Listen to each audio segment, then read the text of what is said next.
अस्सलाम वालेकुम दोस्तों, फ़नी लतीफ़ों में खुश आमदीद। नावल्स में अक्सर देखा है, लड़का लड़की की मंगनी हो तो एक स्टेज बनाया जाता है जहां दोनों बैठकर एक दूसरे को अंगूठी पहनाते हैं। हमारे यहाँ जिस लड़के की मंगनी होती है वो घर की रखवाली करता है और बाकी पूरा ख़ानदान लड़की को अंगूठी पहनाने गया होता है। कल रात स्टेटस लगाया था, हमको हमी से चुरा लो। वो स्टेटस अम्मी ने पढ़ लिया, अब हमको अम्मी से छुड़ा लो। शादी से डर नहीं लगता साहब, बस अपने जैसे औलाद से लगता है। पाकिस्तान में चर्चित चर्च पर, डॉक्टर नर्स पर और मरीज फर्श पर मर रहा है, लेकिन मेरी वीडियो पर कोई नहीं मर रहा।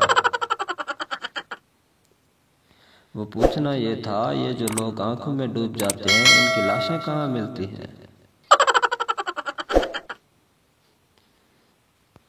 पता नहीं लोग छोटी छोटी बात क्यों व्हाट्सएप पर डाल देते हैं। मैंने आज 50 रुपए की मूंगफली खाई, मैंने तो किसी को नहीं बताया। मौलवी साहब ने दौरान बयान मजमा को बताया कि जहाँ इज्जत ना हो वहाँ रुकना नहीं चाहिए।